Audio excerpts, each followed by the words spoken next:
What's going on today, YouTube? I'm going to show you how to change your oil in your 03 to 07 Matrix or Corolla with the 1.8 liter 1ZZ-FE engine. First step you're going to do is you're going to get the car warm or let it cool down. If you've been driving it a long time, let it cool down, but if it's from a cold start, let it warm up 10 minutes, let the oil flow. You're going to need a couple things for the job. You're going to need a funnel. I like to use these from the old pop bottles. They fit real easy in the oil pan and also inside the oil spout of the vehicle. You're going to need a catch pan, 14mm socket on a ratchet. I like the extendable one.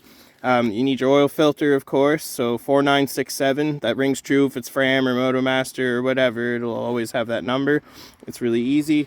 And you're going to need your oil. So for this car, recommends 5W30 as well as most cars of this era. And you're going to need yourself a couple rags and an empty container to catch the waste oil. You want to take your oil cap off to allow for an easier flow of oil, and then you want to go underneath and get your drain plug. Alright, we're underneath now. You can see I got my ratchet on there.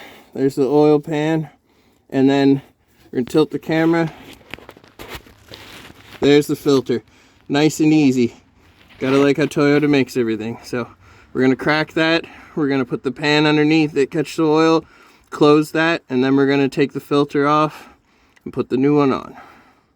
Alright, so this next step before you put your filter on, you want to put a thin seal of oil there on the rubber seal. You also want to check your old filter and make sure that the rubber seal is still on it.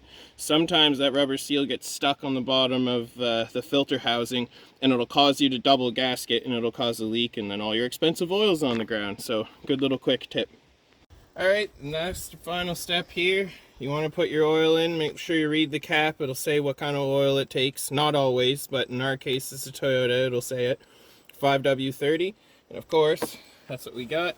I run conventional just because it's cheap and available. So you just want to pour it in the engine. Now this engine takes about 3.89 liters or so. So we're just going to pour it until there's approximately 2 left, and then we're going to check it. That's good. Alright, now when you got your oil in, you want to start the engine, cycle the oil for a little bit, in a couple seconds, and then you want to turn it off and check the level. Alright, the last final step here is you just want to check your oil level.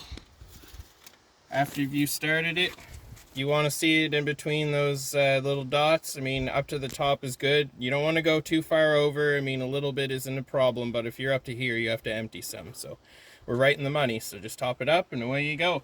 Now, mark your kilometers. It's 5,000 miles or 7,000 kilometers per change, or 3 months, whichever is first. I'm not really familiar with the months. I'm more familiar with the mileage because we drive the car a lot out here. And don't forget to mend it and send it. Alright, so you're done your oil change and you got to clean it up. I like these Schefter oil collectors because they got a nice spout on them. Just turn that into your empty container from earlier and get all that nice satisfying pour going on.